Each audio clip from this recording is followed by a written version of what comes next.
नमस्कार, आप सभी दर्शकों का बहुत बहुत स्वागत है। आप देख रहे हैं जस्ट टीवी। मैं हूं नेहा शुक्ला। स्ट्रेट टॉक के साथ आप सबके सामने फिर से हाजिर हूं। हरियाणा हो या फिर जम्मू कश्मीर, इन दोनों प्रदेशों में जो विधानसभा चुनाव हुए उनके नतीजों पर बहुत ही बहस हो रही है, चर्चा हो रही है और कांग्रेस की तरफ से ऐसे स्टेटमेंट आ रहे हैं। बार बार चुनाव आयोग की निष्पक्षता पर भी सवाल खड़े किए जा रहे हैं और इस बार जो है ये भी कांग्रेस कह रही है कि वो चुनाव आयोग से शिकायत करेगी क्योंकि उन्हें शक है कि कहीं ना कहीं जो व्यवस्था है उसमें छेड़छाड़ की गई है। चुनाव आयोग की व्यवस्था पर सवाल कांग्रेस खड़े कर रही है, लेकिन कांग्रेस पर सवाल अब खड़े करने लगे इंडिया गठबंधन के दल भी। स्ट्रेट टॉक में इन सभी नई उभरती सियासी परिस्थितियों को समझने की कोशिश आगे बढ़ाते हैं। शुरू करते हैं अपनी स्ट्रेट टॉक।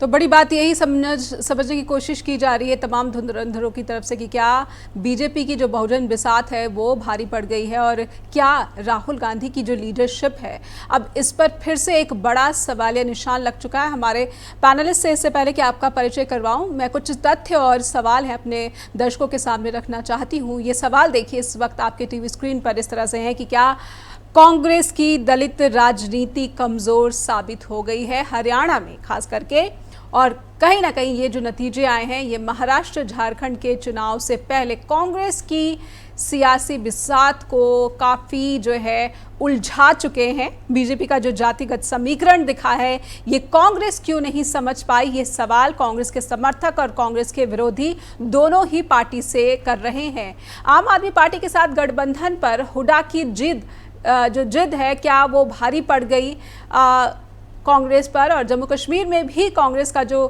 प्रदर्शन है उसे कमज़ोर बताया जा रहा है। आखिर इस तरीके का प्रदर्शन क्या कांग्रेस से इस बात की उम्मीद, खास करके तब जब राहुल गांधी भारत जोड़ो यात्रा को लेकर बहुत ही बड़े बड़े दावे कर रहे थे, उनकी मोहब्बत की दुकान जो कह रहे थे कि लोगों में प्यार का जो है संदेश वो दे रहे हैं और इसे काफ़ी जन समर्थन मिल रहा है। विपक्षी गठबंधन इंडिया के जो दल हैं उनकी जो टिप्पणी आ रही है एक एक के करके, चाहे वो शिवसेना यूबीटी हो या फिर समाजवादी पार्टी हो, आम आदमी पार्टी हो, ये तमाम घटक दल, अब टीएमसी भी हो, ये कांग्रेस को आत्ममंथन करने की सलाह दे रहे हैं। क्या राहुल गांधी की लीडरशिप कमज़ोर साबित हुई है? इन सभी बड़े सवालों को समझने की कवायद आगे बढ़ाते हैं। हमारे साथ जो पैनलिस्ट हैं उनसे दर्शकों का परिचय करवाएंगे। हमारे साथ वरिष्ठ पत्रकार जुड़ रहे हैं हरि जोशी, हमारे साथ कांग्रेस के प्रवक्ता जुड़ रहे हैं हरनाम सिंह, और हमारे साथ थोड़ी देर में जुड़ेंगी नेहा धवन भी, बीजेपी की प्रवक्ता। आप सभी का बहुत बहुत स्वागत। और शुरुआत में हरनाम जी आपसे करना चाहूँगी। हरनाम जी, कांग्रेस बजाय इसके कि अपने इन नतीजों से सबक लेते हुए आत्ममंथन करे और जहां कमियां हो गई उन पर उन कमियों को दूर करने की कोशिश करे, और जिन पार्टी के नेताओं से नुकसान हुआ है, कहीं ना कहीं गुटबाजी या फिर जो एक दलित समीकरण है उसको समझ पाने में जो हुड्डा की लीडरशिप है उसको भी जिम्मेदार ठहराया जा रहा है, कांग्रेस क्यों अलग बर्ताव कर रही है? हरनाम जी। देखिए, जहां तक आपने कहा कि चुनाव के विषय पे हरियाणा के बारे में अगर मैं कहूं तो हरियाणा के अगर वोट परसेंटेज की बात करें हम, तो भारतीय जनता पार्टी का वोट परसेंटेज और हमारा वोट परसेंटेज लगभग 39%, 39.87% बीजेपी का और 39.5% हमारा है। और सीट्स की बात भी करें तो अगर कहें तो पिछली बार हमारी 32 सीट थी, इस बार हमारी सीट जो बढ़कर 37 हुई है। तो लेकिन जहां तक आपने मेरे से बात की कि क्या इसमें कमियां रही, क्या समस्या रही, तो आज हमारा जो एक बहुत बड़ा प्रतिनिधिमंडल है वो इलेक्शन कमीशन से मिल भी रहा है दिल्ली में, और हमें बहुत सारे डिस्ट्रिक्ट से, बहुत सारी सीटों से हमें हमारे कैंडिडेट्स के द्वारा शिकायतें मिली है कि जिसमें उनकी ईवीएम मशीनों में कुछ ना कुछ खामियां पाई गई है। कई जगह उनकी जो बैटरी थी वो बहुत 99% तक चार्जेस थी, कई जगह एक बटन को बार बार प्रेस किया जा रहा था तो उसमें भारतीय जनता पार्टी के लगभग 900 करीब वोट आ रहे थे। तो इस तरीके की बहुत सारी वेरिएशन शिकायत थी, तो उसको लेकर आज हम इलेक्शन कमीशन पर जा रहे हैं, क्योंकि देश में कोई भी इस बात को अब मानने के लिए तैयार नहीं कि हरियाणा में जिस तरीके की बयार थी, भारतीय जनता पार्टी के पास 10 साल की एंटी इनकम्बेंसी थी, सारे जितने एग्जिट पोल थे, जितने सर्वे थे, जितनी मीडिया थी, जितने हमारे खुद के इलेक्शन सर्वे थे, और हमारा जो संगठनात्मक जो हमारा एक तरीके से हमें फीडबैक था, उसके द्वारा हमें पूरा आइडिया था कि हम बहुत शानदार मार्जिन से जीतेंगे। लेकिन कहीं ना कहीं हमें लगता है इसमें कुछ गड़बड़ी हुई है। उसी के साथ साथ अगर जैसे जेएंडके की बात करें, जेएंडके में बहुत शानदार चुनाव हुआ, बहुत साल बाद हुआ है केंद्र सरकार के द्वारा, फिर भी वहां पर इस तरीके की कोई गड़बड़ी नहीं हुई है। तो हम वहां कोई ऐसा आरोप नहीं लगा रहे हैं ईवीएम पर या इलेक्शन कमीशन पर, लेकिन यहाँ हमारे कैंडिडेट्स के द्वारा जो इस तरीके के ईवीएम पर शक बयान किए गए हैं, बहुत सारी जगह उन्होंने पकड़ा है ईवीएम मशीन को कुछ ना कुछ रिग्स करते हुए। तो आज हम जाकर इस बात की शिकायत कर रहे हैं, और हमें यकीन है कि हमें इलेक्शन कमीशन से न्याय मिलेगा। जी हरनाम जी, लेकिन जम्मू कश्मीर में भी आपके मात्र 6 उम्मीदवार जीते। हाँ तो जी, तो देखिए, वहां हम इंडिया अलायंस गठबंधन से लड़ रहे थे। 5 सीटें तो हम ऐसी लड़ रहे थे जो कि हमें फ्रेंडली एक तरीके से लड़ रहे थे। वहां एनसी भी लड़ रहे थे और वहां पर कांग्रेस भी लड़ रही थी। पर प्रदर्शन क्या कमजोर प्रदर्शन तो यहाँ भी रहा पार्टी का?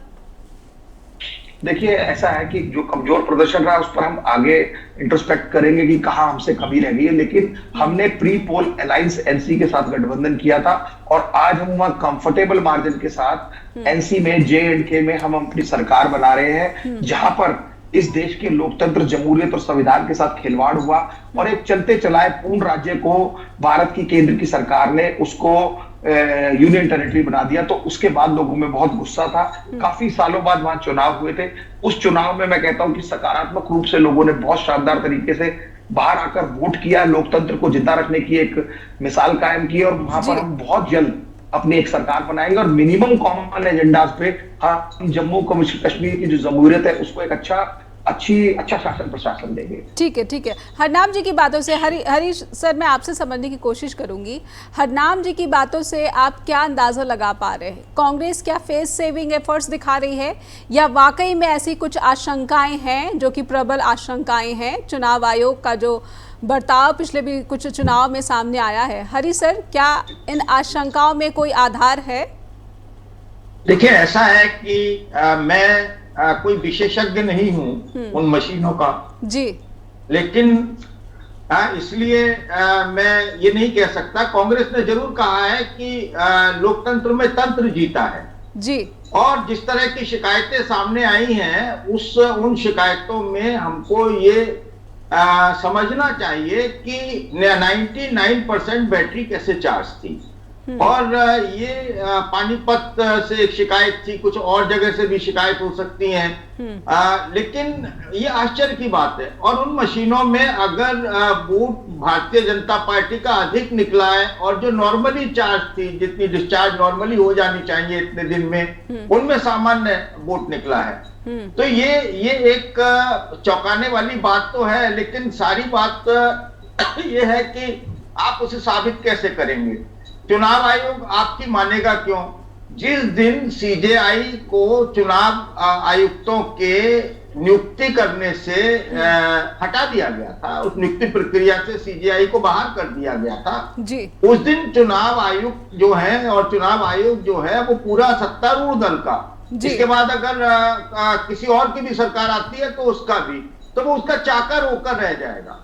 देखिए, ये बात है। इसलिए चुनाव आयोग जिस तरह से जवाब देना चाहिए, चुनाव आयोग को जिस तरह से संतुष्ट करना चाहिए, न केवल कांग्रेस को बल्कि देश की आवाम को भी जी। आज ये सवाल खाली कांग्रेस नहीं उठा रही है, बहुत सारे लोग उठा रहे हैं। हारने वाला तो हमेशा कहते ही है कि बेईमानी हुई है, ये आज की बात नहीं है, ये हमेशा की बात है कि हारने वाला कहता है बेईमानी हुई है, लेकिन उसके साथ आम लोग भी उठा रहे हैं। फिर एक चीज और मैं देखता हूं कि क्या वजह है कि सारे साइकोलॉजिस्ट फेल हुए, सारे अखबार मीडिया फेल हुआ, जितने भी वहां पर दूसरे राजनीतिक विश्लेषक थे वो भी फेल हुए, और अचानक से ये आप देखिए, जब बैलेट पेपर खुल रहे थे तब कांग्रेस 77 तक गई, उस पोस्टल बैलेट की जब गिनती चल रही थी, और जैसे ही ईवीएम की गिनती शुरू हुई वैसे ही ये मार्जिन कम होता चला गया, और फिर ये मामला जो है वो 51-52 पर वो रही, 50 से ऊपर और 40 से नीचे कांग्रेस, इस तरीके से ये टैली चलती रही। और ये जो है नेहा जी, आप देखिए कि ये संदेह इसलिए पैदा करता है कि पोस्टल बैलेट से जो जिन लोगों ने वोट दिया वो हरियाणा के ही थे, वो स्विट्जरलैंड से नहीं आए थे जी। जिन्होंने वोट दिया वो कोई पाकिस्तान से नहीं आए थे, और वो ऐसा भी नहीं है वो सिर्फ जाट थे तो उन्होंने कांग्रेस को वोट दिया। अगर हम जाट बनाम नॉन जाट की बात करें तो वो ऐसा भी नहीं लगता है। तो वो 36 बिरादरियों का यानी सभी कॉमन मिक्स वोट था वो, उसमें कांग्रेस 76-77 तक जाती है और अचानक ही वो जब ईवीएम खुलती है तो वो मार्जिन घट जाता है और वो नीचे आ जाती है कांग्रेस, और बीजेपी ऊपर बनी रहती है, फिर लगातार बनी रहती है। जी, लेकिन हरी सर, इस संघर्ष में कांग्रेस का साथ उसके साथ ही नहीं दे रहे हैं। एक छोटा सा ब्रेक लूंगी, उसके बाद मैं समझने की कोशिश करूंगी। एक ब्रेक के लिए रुकेंगे, स्ट्रेट टॉक में रुकते हैं ब्रेक के लिए। ब्रेक के बाद लौटेंगे, अपने सवाल के जवाब को समझने की कोशिश करेंगे हरी जोशी के साथ, और हमारे साथ नेहा धवन भी जुड़ी हुई है, बीजेपी की प्रवक्ता। आखिर उनका कांग्रेस के इन आरोपों पर क्या कहना है? एक ब्रेक के बाद मिलते हैं। स्ट्रेट टॉक में फिर से दर्शकों का स्वागत करते हैं और अपनी बातचीत, सवाल जो है जो एक हरी जोशी के साथ मैं समझना चाहती हूँ उसको आगे बढ़ाते हैं। हरी जोशी सर, क्या वजह है कि कांग्रेस जिन संदेहों को व्यक्त कर रही है उसी के जो इंडिया गठबंधन के साथी हैं उन संदेहों पर शायद साथ नहीं दे रही है? देखिए, ऐसा है कि कांग्रेस और कांग्रेस के जो गठबंधन दल हैं वो एक तरह से कि वो सारे अलग अलग माइंडसेट के लोग हैं और कांग्रेस के खिलाफ हमेशा वो चुनाव लड़ते रहे हैं। आज सबकी मजबूरी हो गई है कि वो कांग्रेस के साथ खड़े हुए हैं। एक चीज हमको ये समझनी चाहिए। दूसरा, उन सबके अपने अपने कहीं ना कहीं कुछ ना कुछ स्वार्थ भी अटके हुए हैं। जैसे कांग्रेस अगर खड़ी हो जाती है तो कांग्रेस उनके साथ है, कांग्रेस को वो ना हटा सकते हैं और ना कांग्रेस के साथ रह सकते हैं। वो कुछ इस तरीके का उनका मामला है। अभी क्या है कि हरियाणा में जैसे कांग्रेस ने अखिलेश यादव को सीट शेयरिंग से मना कर दिया और आम आदमी पार्टी को मना कर दिया, नहीं हो पाई सीट शेयरिंग, और मेरे पास वो 2 सीटों पर लड़ना चाहते थे अखिलेश यादव। अब उत्तर प्रदेश में अखिलेश यादव बड़े प्लेयर है निश्चित तौर पर, कांग्रेस वहां पर उसका अस्तित्व कम है, तो वो निश्चित तौर पर वो चाहेंगे कि वो कांग्रेस को कम से कम में या 1 सीट में या 2 ज्यादा से ज्यादा। हरी जोशी, इसी से जुड़ा एक अगला सवाल है। उत्तर प्रदेश में उपचुनाव के लिए समाजवादी पार्टी ने उम्मीदवारों की घोषणा कर दी है। कांग्रेस कह रही है कि उनको इसकी जानकारी तक नहीं हुई, ना बातचीत हो पाई। तो ये कैसा गठबंधन है जो नतीजे सामने आते ही जो अपने तेवर है अखिलेश यादव उत्तर प्रदेश में दिखाने लगते हैं? नहीं, ये तो होना ही था। देखिए, ऐसा है कि उन्होंने 6 अपने उम्मीदवारों की सूची घोषित कर दी है जी, और 6 उम्मीदवारों 4 उन्होंने छोड़े हुए हैं। अभी 4 में से अभी वो 2 या 3 और कर देंगे। कांग्रेस को वहां पर 1 या 2 सीट मिलनी है, और जिन लोगों के कांग्रेस में बयान आ रहे हैं उनका कोई अस्तित्व वहां पर वैसा नहीं है।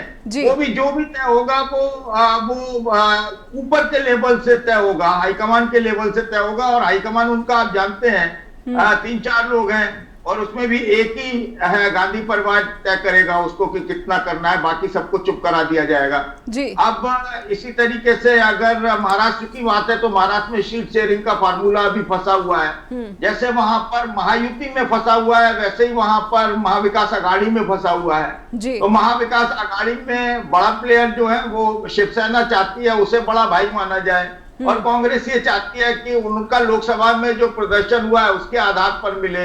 लेकिन जहां पर गठबंधन होगा वहां ये चीजें रहेंगी, और जब नेतृत्व जब क्या है, अगर हरियाणा जीत के जाते ये तो इनका मोरल थोड़ा हाई होता।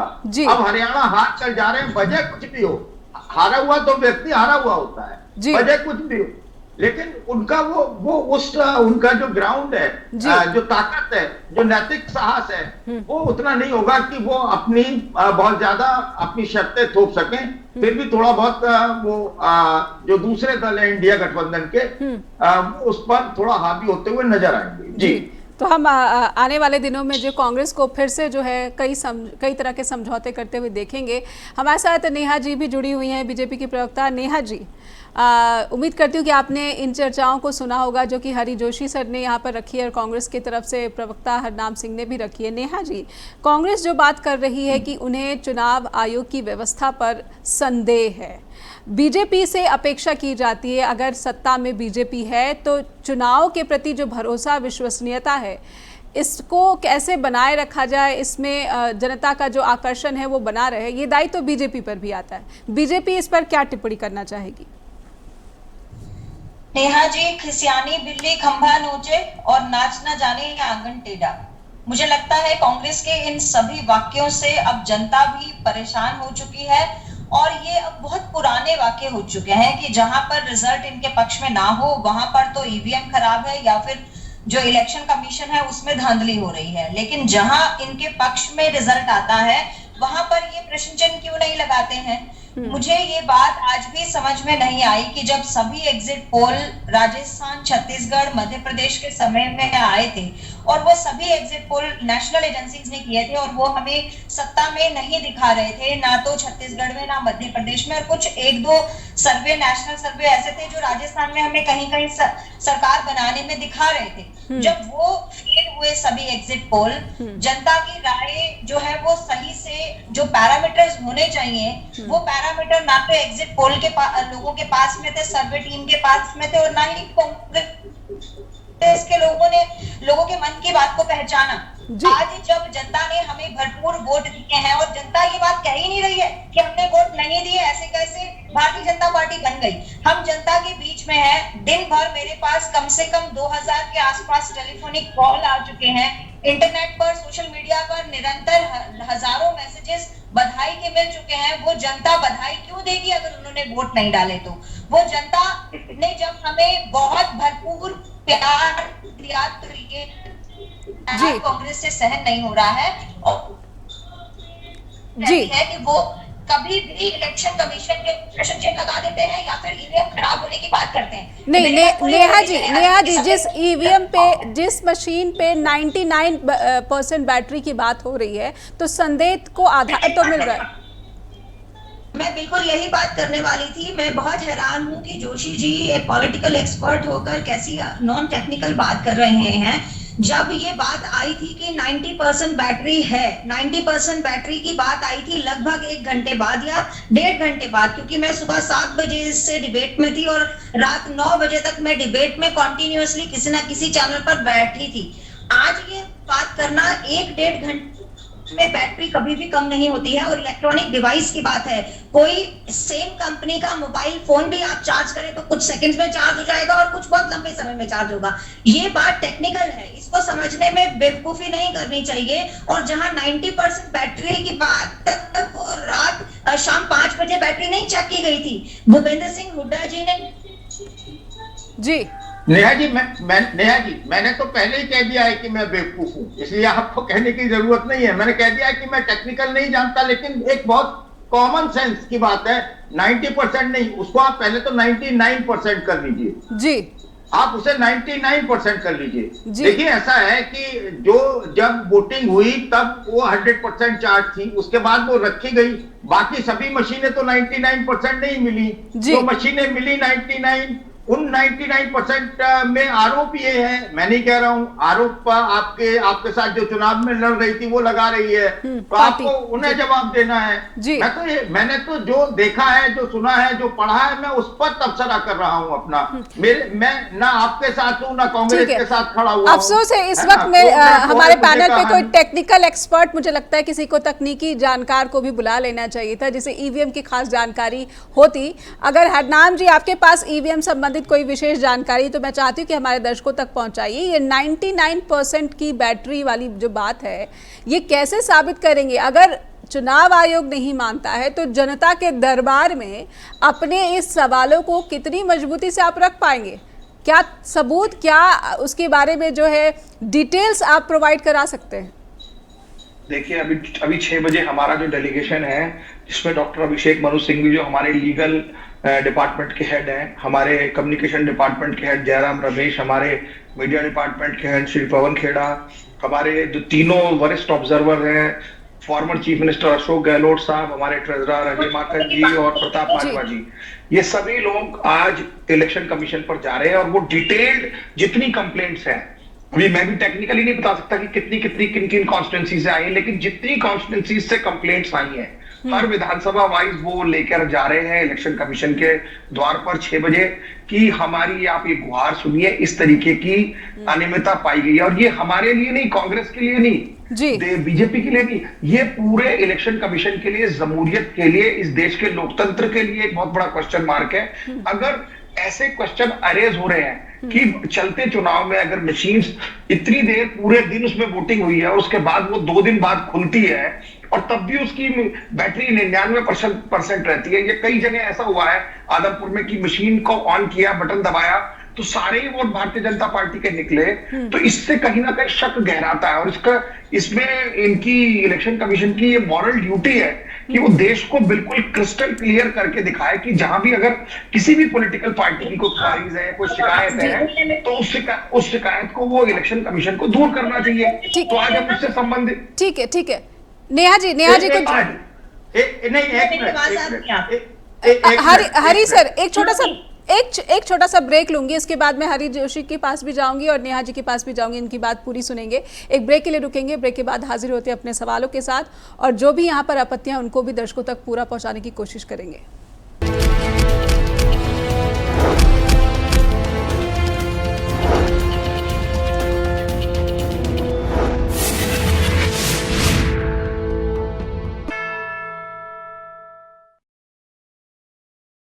फिर से स्वागत है आपका, आप देख रहे हैं स्ट्रेट टॉक और दर्शकों को सीधे लेकर चलते हैं अपने आज के मेहमानों के पास। हरी सर, मैं चाहती हूँ कि आप अपनी बात पूरी करें, फिर मैं नेहा जी से भी इसमें क्या बात रखना चाहती हैं वो उनसे भी समझने की कोशिश करेंगे। हरी सर, मैं कांग्रेस के प्रवक्ता ने जो कहा भाई ने, मैं उस पर एक टिप्पणी ये करना चाहता हूँ कि पत्थरों में सिर मारने जा रहे हैं अगर कोई प्रतिनिधि मंडल लेकर जा रहे हैं तो मारते रहिए, कोई उसका नतीजा तो निकलने वाला है नहीं। आप जो सोचते हैं आपको, और इन्हें भी मालूम है कोई नतीजा नहीं निकलेगा, ये कुछ भी शिकायत लेकर पहुंच जाए। देखिए इस चुनाव में एक बात बहुत बहुमत के साथ सिद्ध हो गई है। ठीक है, बहुमत ने ये बात मान ली है, बहुमत ने ये बात मान ली है कि जो सिंधु बॉर्डर पर या दूसरे आंदोलन कर जी वो बैठे हुए थे, वो किसान नहीं थे, वो नकली किसान थे। उन्होंने ये भी बात मान ली है कि मतलब बहुमत ने साबित कर दिया, ये मैं नहीं कह रहा हूं, बहुमत ने ये साबित कर दिया है कि वो किसान नहीं थे, आतंकवादी थे, खालिस्तानी थे और बहुत सारी बातें सिद्ध हो चुकी हैं। तो ये अब ये तो अब जाहिर है, देखिए सरकार बन गई है भारतीय जनता पार्टी की और फिलहाल अगर कोई कोर्ट वगैरह का रास्ता देखना है तो कांग्रेस देख सकती है। जी ठीक है, नेहा जी के पास गणेश पूजा कर आए हैं जी। नेहा जी बीजेपी खुद मानती थी कि एंटी इनकम्बेंसी है, इसीलिए मनोहर लाल को हटाया गया, नायब सैनी को लाया गया। कहीं ना कहीं बीजेपी को इस बात का डर था कि वो चुनाव में हार सकती है। तो जब एंटी इनकम्बेंसी थी तो फिर ये जो तमाम सवाल कांग्रेस उठा रही है, इसका कुछ तो मैं समझना चाहती हूँ कि बीजेपी क्या तर्क देना चाहती थी, क्योंकि आपकी बात अधूरी रह गई थी। नेहा जी नेहा जी मैं उम्मीद करूंगी कि आप शांति से मेरी बात को सुनेंगे और मुझे प्रॉपर टाइम देंगे। नेहा जी मैंने पहले भी पूरा समय दिया था, वो आपका जो है नेटवर्क कुछ समस्या आ गई थी जी। मैंने गाड़ी रोक दी है और मैं उम्मीद करूंगी कि आप मेरे बीच में नहीं बोलेंगी और ना ही कोई और बोलेगा। मैं आपको बहुत एक अच्छा एंगल दूंगी आज इस डिबेट में। पहली बात नेहा जी, आज इस डिबेट का जो मुख्य विषय है वो कांग्रेस की नाकामी पर होना चाहिए था और बीजेपी की उपलब्धि पर होना चाहिए था। बीजेपी ने आखिर ऐसा क्या काम किया, क्या स्ट्रेटेजी बनाई, क्या प्लानिंग की, क्या लोकसभा चुनाव के बाद में हमारी रणनीति रही कि चुनाव में हमने इतना बड़ा फेरबदल कर दिया, इस पर आज का विषय होना चाहिए था। दूसरी बात मुझे समझ में नहीं आई कि इस डिबेट का नकारात्मक रूप कैसे हो गया, जबकि आज की डिबेट तो सकारात्मक होनी चाहिए थी और बीजेपी के लिए पीठ थपथपाने वाली होना चाहिए था विषय आज। लेकिन आज भी आप बीजेपी की टांग खींच रही हैं, आज भी आप बाल की खाल उतार रही हैं। दूसरी बात, जो आप अभी बात कर रहे हैं कि बीजेपी ये बात जानती थी इसीलिए मनोहर लाल जी को हटाया कि हमारी एंटी इनकम्बेंसी है, शायद मुझे लगता है कि आपकी पर्सनल धारणा है। बीजेपी ने कभी आज तक इस बात को नहीं माना कि हमारी एंटी इनकम्बेंसी है। हम हमेशा से ये बात करते आए थे कि बीजेपी ने अपने 10 वर्षों के कार्यकाल में जो जन कल्याणकारी नीतियां अप्लाई बनाई और उसे क्रियान्वित किया, 100% हमने अपने वादों को पूरा किया। हम उस विकास की पर चल रहे हैं और विकास के नाम पर हम वोट मांग रहे हैं। हमने तो कभी ये बात कही नहीं कि हमारी एंटी इनकम्बेंसी थी, ये बात तो विपक्ष कह रहा था और उसमें भी स्पेशली कांग्रेस कह रही थी। मैं आपको इस और अब मेरा जो विषय है जिसको मैं नया एंगल कह रही हूं आज आपकी डिबेट में, देखिए कांग्रेस ने सबसे बड़ी गलती की, उन्होंने लोगों के मन को नहीं समझा। जब से 2014 से भारतीय जनता पार्टी ने हरियाणा में सरकार बनाई तब से बौखलाई हुई थी कांग्रेस, और कांग्रेस में स्पेसिफिकली भूपेंद्र सिंह हुड्डा जी अपने आप को कुर्सी से दूर नहीं रख पा रहे थे और अपना कुर्सी प्रेम छोड़ नहीं पा रहे थे। सबसे महत्वपूर्ण बात थी उनकी गुटबाजी और मुख्यमंत्री बनने की चाह ने उनको डुबो दिया।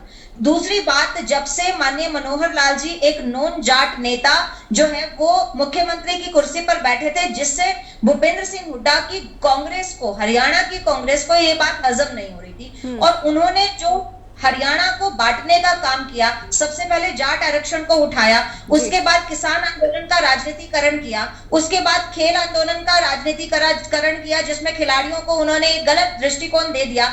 आज अगर विनेश फोगाट जीती हैं, अगर हरियाणा प्रदेश की जनता उनके साथ होती, उनके मत के साथ होती और उनके एजेंडे के साथ होती, जिस विषय को लेकर वो जंतर मंतर पर बैठी थी उनके साथ होती, उनकी जो संवेदनाएं हैं उनसे जुड़ी होती, तो वो बम्पर जीत हासिल करती। जैसे मामन खान को 98,000 वोटों से जीत मिली है, विनेश को भी वैसी जीत मिलनी चाहिए थी। लेकिन विनेश फोगाट और हमारी कैंडिडेट बैरागी के अंदर डिफरेंस जो है वो चंद हजार का है, केवल 5,000 अराउंड वोट्स का डिफरेंस है या 5500 के अराउंड का डिफरेंस है। आप देखिए नेहा जी कि कांग्रेस ने जिस एजेंडे के साथ इन आंदोलनों को किया, जिसमें आंगनवाड़ी सेंटर्स की हमने 2 बार तनख्वाह बढ़ाई, 4 गुना ज्यादा कांग्रेस से ज्यादा उनकी तनख्वाह कर दी, फिर भी आपने उनको बरगलाकर आंदोलन पर विवश कर दिया बैठने के लिए। तो कांग्रेस की नीति जो है वो हरियाणा प्रदेश की जनता को समझ आ चुकी थी। और नेहा जी, जो सबसे लास्ट में इन्होंने खेल खेला, जिसमें मैं कहूंगी कि इन्होंने हमारी राह और आसान कर दी, जिसमें नीरज शर्मा जैसे बेवकूफ प्रत्याशी इन्होंने उतारे, शमशेर गोगी जैसे बेवकूफ प्रत्याशी इन्होंने उतारे, और जिस बेवकूफी में उदय भानजी इनके प्रदेश अध्यक्ष भी कूद गए। इन्होंने खुलेआम भ्रष्टाचार करने के नारे लगाने लगे, जनता के बीच में इन्होंने खुलेआम ये बात कही कि हम नौकरियां बेचेंगे, हम नौकरियां मेधावी छात्रों को ना देकर खर्ची पर्ची पर देंगे और हम भ्रष्टाचार करेंगे। ये जो बातें सामने आई, हरियाणा प्रांत की जनता ने इनके सभी नैरेटिव्स को ठुकरा दिया। जोशी जी इस बार शायद सही लाइन बोल रहे थे कि ये बात सत्य हो गई साबित कि किसान आंदोलन भी जो है कहीं ना कहीं राजनीति से मोटिवेटेड था और जो खिलाड़ी आंदोलन था वो भी मोटिवेटेड था, और प्रदेश में जितनी एंटी गवर्नमेंट मूवमेंट इन्होंने चलाई उन सब में कहीं ना कहीं कांग्रेस का, भूपेंद्र सिंह हुड्डा का हस्तक्षेप था, जिसको प्रदेश की जनता। नेहा जी, लेकिन प्रदेश में लीडरशिप बदली बीजेपी ने। नेहा जी, मेरा सवाल वहीं पे है, लीडरशिप क्यों बदलनी पड़ी? जी सुनिए तो सही, एक लास्ट बात, तो उसका कोई औचित्य ही नहीं रह गया, वो केंद्रीय मंत्री बन गया। नेहा जी, इस बात का औचित्य ही नहीं रहा, उनकी प्रमोशन हुई है, वो मोदी जी की टीम में है, ये प्रश्न तो अब उठना ही नहीं चाहिए। और मुझे लगता है नहीं, नेहा जी ये क्या बात करिए, एक प्रदेश का मुख्यमंत्री और केंद्र में केंद्रीय मंत्री बन गया, ये प्रमोशन है? नेहा जी ये क्या बात है? नेहा जी, हमारी पार्टी को समझने के लिए आपको वर्षों लग जाएंगे। हमारी पार्टी की ये रीति नहीं है, आज कोई अगर सर्वोच्च कुर्सी पर बैठा है, कल को वो दरी बिछाने वाला कार्यकर्ता भी बन सकता है जी। और ये किसी समय संभव हो सकता है। नहीं, आपने कहा प्रमोशन हो गई, ठीक है ठीक है। एक छोटी सी बात मुझे और कहनी थी आपको नेहा जी, वो ये बात कही थी कि आज तो कम से कम हम बधाई के पात्र बनते हैं। बहुत बहुत शुभकामनाएं, मैंने तो आपको जीत के साथ ही शुभकामना दे दी थी और कल से मेरा यही कार्यक्रम है, मैं लगातार बीजेपी को बधाई दे रही हूँ और शुभकामना दे रही हूँ जी।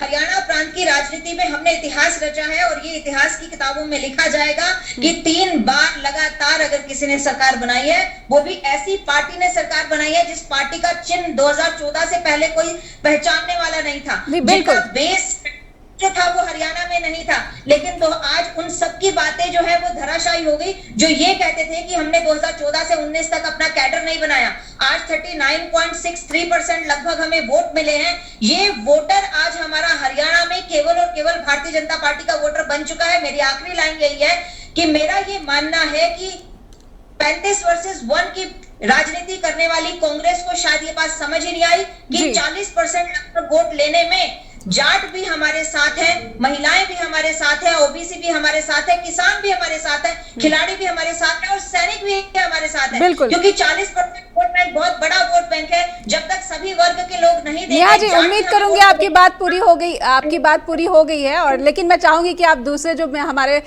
सदस्य हैं, अतिथि हैं, उनकी भी बात सुने जरूर। मैं हरि जोशी जी कुछ यहाँ पर बात रखना चाहते हैं, उसके बाद मैं हरनाम जी के पास भी जाऊंगी, कांग्रेस के प्रवक्ता के पास भी। हरि सर बिल्कुल संक्षेप में हरनाम जी के पास भी जाना है। हाँ, बहुत संक्षेप में। सबसे पहले तो नेहा जी को और उनकी पार्टी को बहुत बहुत बधाई। नेहा जी विलंब से बधाई दे रहा हूँ, है ना। दरअसल हम बहुत नॉन सोशल एलिमेंट होते हैं, तो अपने धुन में रहते हैं, माफी चाहूंगा। दूसरी बात यह है कि आपने विनेश फोगाट का नाम लिया कि वो इतने कम मार्जिन से जीती। तो मैं ये पूछना चाहता हूं, बृजेंद्र सिंह के खिलाफ आपका कैंडिडेट मात्र 38 वोटों से जीता, और आपके कितने ऐसे कैंडिडेट हैं, कम से कम मैं समझता हूं 10 के करीब होंगे जो 1000 से कम वोटों पर जीते हैं। तो आप उन्हें हारा हुआ मानेंगी? नहीं मानेंगी। और 40% वोट की जो आप बात कर रही है, उतने ही तकरीबन वोट कांग्रेस को भी मिले हैं। ऐसा है कि ठीक है, आज जीत आपकी हुई है, आप बधाई की पात्र हैं, आपको बहुत बहुत बधाई। और दूसरी बात मैं आपके बीच में बोला नहीं था। नेहा जी मैं आऊंगी आपके पास, आपको समय मिलेगा। नेहा जी आपके पास आऊंगी मैं। कर दिया था जब आप बोल रही थी। जी हरि जी बात मैंने माइक ऑफ। ठीक है हरि सर जी जी। तो मेरा कहना यही है कि किसी भी मामले में अगर वो जुलाना से जीती है, और जुलाना से पिछले 15 साल से कांग्रेस जीती ही नहीं थी, और जिस मामन खान की बात करते हैं वो तो आपकी नजर में टुकड़े टुकड़े गैंग का आदमी होना चाहिए। उसका एग्जाम्पल क्यों सेट कर रही है? किसी अच्छे का ले आते हैं, हुड्डा साहब का ही ले आते हैं, वो भी 50,000 से ज्यादा से जीते हैं, ऐसा नहीं है। तो लेकिन क्षमा चाहूंगा अगर मैंने कोई गुस्ताखी की हो नेहा जी। जी मैंने बात पूरी कर दी। जी एक छोटा सा ब्रेक लूंगी, उसके बाद लौटेंगे। तो मैं नेहा जी ब्रेक के बाद लौटूंगी आपके पास। एक छोटे से ब्रेक के लिए रुकते हैं और ब्रेक के बाद फौरन लौटेंगे अपनी स्ट्रेट टॉक के साथ। फिर से स्वागत है, सीधे लेकर चलेंगे दर्शकों को नेहा जी के पास। नेहा जी बिल्कुल संक्षेप में बात रखिए ताकि मैं कांग्रेस के प्रवक्ता के पास भी सवाल के साथ जा सकूं। जी बिल्कुल नेहा जी, मैं यही बात कहना चाहूंगी फिर से कि जिस तरह से विनेश फोगाट के जो मोटिव था, जो हमारा कांग्रेस जो हरियाणा प्रांत के सामने एक ऐसा परिदृश्य दिखाना चाह रही थी कि भारतीय जनता पार्टी बहुत गैर जिम्मेदाराना पार्टी है और इस पार्टी को कभी भी सरकार में वापस नहीं आना चाहिए क्योंकि इन्होंने खिलाड़ियों के साथ ऐसा काम किया। तो विनेश को बहुत ज्यादा मार्जिन मिलना चाहिए था। विनेश को चाहे वो कहीं पर भी हरियाणा में फाइट करती, जुलाना को छोड़कर भी फाइट करती, जुलाना तो वैसे भी जाट बेल्ट थी, और उस जाट बेल्ट पर ही अगर विनेश को इतने कम वोट मिले, मार्जिन इतना कम रहा, तो मुझे लगता है कहीं ना कहीं कांग्रेस इस बात को समझने में विफल रही कि हरियाणा के लोगों के मन की बात क्या है। अब मुझे लगता है कांग्रेस को इस बात पर चिंतन मंथन करना चाहिए। और एक मैं छोटा सा विषय लूंगी 2 ही लाइनों में, वो ये कि हरियाणा के अंदर भारतीय जनता पार्टी का जो कैडर था, जिसमें केंद्र का शीर्ष नेतृत्व और फिर हमारे 4 प्रभारी सतीश पुनिया जी, नागर जी, विप्लव जी और धर्मेंद्र प्रधान जी, उनकी जो रणनीति रही, फिर नायब सिंह सैनी जी का व्यवहार, नायब सिंह सैनी जी और माननीय मोहनलाल कडोले जी का जो नेतृत्व रहा, ये सबने मिलकर पन्ना प्रमुख तक जो रचना रची, जो रणनीति बनाई, और दिन रात हमने जो अपने कार्यकर्ताओं के साथ मिलकर बूथ स्तर तक, पन्ना प्रमुख तक काम किया जी, ये सब उसकी देन है जो आज हम बम्पर जीत के साथ लौटे हैं। और इस जीत की बधाई जो है, बधाई के पात्र हरियाणा प्रदेश की कांग्रेस का प्रत्येक नेता है, प्रत्येक कार्यकर्ता है, और साथ में हमारी जो एक रणनीति रहती है जिसमें प्रवासी प्रभारी बनकर आते हैं, जिसमें प्रवासी प्रभारी यहाँ पर यूपी, उत्तराखंड और राजस्थान के बहुत से कार्यकर्ता जो घर घर तक, हरियाणा के घर घर तक पहुंचे, हर बूथ तक पहुंचे, वो रणनीति हमारी कामयाब हुई। और भारतीय जनता पार्टी का जो चुनाव लड़ने का तरीका है, जोशी जी उससे बिल्कुल वाकिफ होंगे और हरनाम सिंह जी भी उसको जानते हैं कि किस तरह से हम कार्यकर्ताओं के आधार पर चुनाव लड़ते हैं, और जहां हम कार्यकर्ताओं को सर्वोपरि मानकर चुनाव लड़ते हैं तो हम प्रत्येक घर में घुस जाते हैं। और यहाँ पर जो इस बार हमारे साथ आरएसएस की जो भूमिका रही वो भी बहुत काबिले तारीफ थी, जिसमें हमें बहुत स्ट्रेंथ मिली और हमने कम बैक किया हरियाणा प्रदेश में इतनी अच्छी जीत के साथ। बहुत ही कम बैक नहीं बल्कि हिस्टोरिक। खट्टर साहब का भी नाम ले देती तो अच्छा लगता प्रमुखता के साथ में, अगर आप खट्टर साहब का भी नाम। Joshi ji thank you so much, आपने याद दिला दिया, क्योंकि मेरे जहन से ये नाम कभी भी हटना नहीं चाहिए, क्योंकि माननीय मनोहर लाल जी ने जो हरियाणा को 9.5 वर्षों में दिया है वो मुझे लगता है कि शायद मेरे जैसे लोगों को राजनीति में काम करने के जज्बा जो मिला और जो मौका मिला और जो जगह मिली हमें, वो माननीय मनोहर लाल जी की वजह से ही मिली। तो उनका तो सैल्यूट बनता है। और इसके साथ साथ एक छोटी लाइन और, सिर्फ 4 नाम बोलूंगी, क्योंकि जो हमारे पूर्व प्रदेश अध्यक्ष रहे हैं, चाहे वो सुभाष बराला जी हो, ओम प्रकाश धनखड़ जी हो, कैप्टन अभिमन्यु जी हो, और चाहे वो शर्मा जी हो, इन सबका बलिदान भी हमें जरूर उसको भी याद करना चाहिए, उनके त्याग को भी याद करना चाहिए, क्योंकि सींचा भारतीय जनता पार्टी को उन्होंने है। अनिल विज जी भी इसमें शामिल हैं। बिल्कुल, सभी नाम गिना दिए नेहा जी ने, एक भी नाम नहीं जो है छोड़ा है हरियाणा बीजेपी का जो जुड़ा हुआ चेहरा। हरनाम जी, जिस माइक्रो उनका भी विशेषकर धन्यवाद। गोपाल कांडा की भी दीजिए अब तो, भले ही उन्होंने भी शहादत दी है। चलिए हरनाम जी से सवाल लेंगे, हरनाम जी से सवाल है जी। ये टोन जो आप मुझे मार रहे हैं, देखिए मुझे लगता है कि गोपाल कांडा जी को भी अपनी सीट निकालनी चाहिए थी। अगर वो निकालते तो हमारे साथ होते वो, क्योंकि वो एनडीए का पार्ट है और हमारा अच्छा साथ उन्होंने दिया पहले भी और आगे भी देते। चलिए, सावित्री जिंदल दोबारा से बीजेपी को समर्थन दे चुकी हैं, ये भी एक जानकारी अपने दर्शकों तक पहुंचा दे। इंडिपेंडेंट खड़ी हुई थी, जीत गई और अब बीजेपी के साथ वापस। हरनाम जी, जिस माइक्रो मैनेजमेंट की बात नेहा जी ने कही है, कांग्रेस इस माइक्रो मैनेजमेंट में बार बार पिछड़ती हुई दिख रही है। इस स्तर पर क्या आपका कार्यकर्ता नहीं सोच पाता? देखिए, पूरा माइक्रो मैनेजमेंट की बात जहां तक है तो पूरे पार्टी ने बड़े चाक चौबंद तरीके से ये चुनाव लड़ा और बहुत पहले से, लगभग पिछले 10 सालों से भारतीय जनता पार्टी की सरकार के खिलाफ, चाहे सदन में हो चाहे सदन के बाहर हो, हमने हरियाणा की जनता की आवाज पुरजोर तरीके से उठाई। उसी का नतीजा था कि जब पार्लियामेंट का चुनाव आया तो पार्लियामेंट के चुनाव में हरियाणा की जनता ने 10 में से 5 सीट कांग्रेस को बहुत हैवी मैंडेट से दी। लाखों के मार्जिन से हमारे कैंडिडेट्स उसमें जीते हैं, चाहे दीपेंद्र हुड्डा हो, चाहे शैलजा जी हो, चाहे जयप्रकाश जी हो, चाहे तमाम हमारे जितने 5 कैंडिडेट रहे हैं। और भारतीय जनता पार्टी की बात करें तो अभी पार्लियामेंट के चुनाव में इनका वोट प्रतिशत 46% से ज्यादा था और आज इनका वोट प्रतिशत अगर आप देखें तो इनका 39% रह गया है। तो यानी कि पार्लियामेंट के चुनाव के मुकाबले तो इनका वोट प्रतिशत घटा है। और जहां तक वोट प्रतिशत की अगर ये बात कर रहे हैं कि 39 साढ़े 39% है, तो इतना ही वोट प्रतिशत कांग्रेस को भी मिला है। हमारा सिर्फ कहना यह है कि इस हार, देखिए प्रजातंत्र में हार जीत तो चलती है, उसमें कोई बड़ी बात नहीं, लेकिन वो निष्पक्षता से हो। जब एक हरियाणा की जनता ने अगर प्रजातंत्र में, लोकतंत्र में वोट दिया और वोट देने के बाद जमहूरियत में अगर हमारे कैंडिडेट्स की कुछ शिकायतें हैं, उस शिकायतों को अगर हम इलेक्शन कमीशन पर लेके जा रहे हैं, इलेक्शन कमीशन अगर ये हमारी नहीं सुनता तो हमारे पास सुप्रीम कोर्ट जाने का अख्तियार, उसके अलावा फिर हम जनता की अदालत में जाएंगे। हम कम से कम ये चाहते हैं कि जो जनता ने अगर कांग्रेस से मेरा सवाल एक ही है हरनाम जी, कांग्रेस से हरी सर मैं आऊंगी आपके पास। कांग्रेस से एक सवाल है, राहुल मैनेजमेंट पर आपने बोलने को कहा है। बिल्कुल, वो माइक्रो मैनेजमेंट तो बार बार हमने देखा है हरी सर, मैंने बार बार देखा है, मध्य प्रदेश हो, राजस्थान हो, ये एक्सपोज हो जाता है। नहीं बोल रहे हैं क्योंकि इनके जिलाध्यक्ष तक तो नियुक्त नहीं है जी। नहीं, ये बात आपकी बिल्कुल ठीक है कि हमारा वहां 10-12 साल से संगठन नहीं बन पाया अनफॉर्चुनेटली, लेकिन इसका मायने ये नहीं है कि वहां पर हमारे लोग काम नहीं कर रहे थे। सैकड़ों नहीं, हजारों की संख्या में एक विधानसभा में, आप देखिए हरियाणा के अंदर प्रधानमंत्री नरेंद्र मोदी जी की जो पब्लिक रैली थी उसमें 2 से 3 हजार कुर्सियां लगती थी।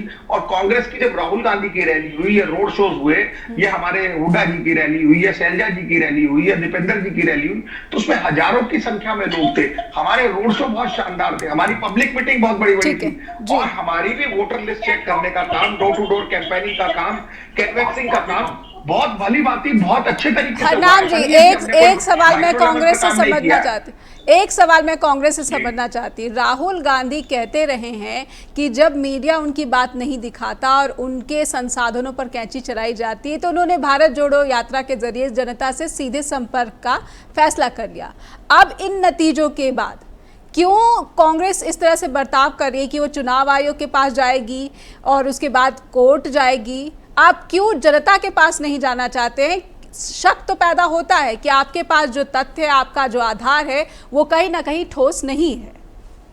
नहीं, ऐसा नहीं है। ऐसा है कि जैसा भी खुद नेहा जी फरमा रही थी कि छत्तीसगढ़ में या मध्य प्रदेश में या राजस्थान में भी, जहां पर हमारी छत्तीसगढ़ और राजस्थान में तो सरकार भी थी, जब वहां पर अगर हमारी सरकार नहीं आया, लोकतंत्र का जो फैसला था, जनता का जो फैसला था, वो सर माथे पर लिया और हमने उसको सर झुकाकर एक्सेप्ट किया। लेकिन और कांग्रेस पार्टी में पहली बार बोल रहा हूं, कांग्रेस पार्टी ऑफिशियली पहली बार उसने ऐसा बयान दिया है कि हम इस नतीजों को स्वीकार नहीं करते। वो किस वजह से कहा गया है? क्योंकि हमें बहुत ठोस सबूत मिले हैं। आज जो हम इलेक्शन कमीशन से मिलने चाहते हैं, ठीक है जी, आज से पहले कभी कांग्रेस ने कभी भी ऑफिशियल में आपको बता दूं ना ईवीएम पर बात की है ना मेरे पास वो भाषण की क्लिप मेरे मोबाइल में मौजूद है जिसमें राहुल गांधी ने ईवीएम पर सवाल उठाए हैं। तो ये बात तो मत कहिए आप जी। नहीं, ईवीएम पे सवाल तो देखिए, ईवीएम पे सवाल तो पूरा देश उठा रहा है जोशी साहब।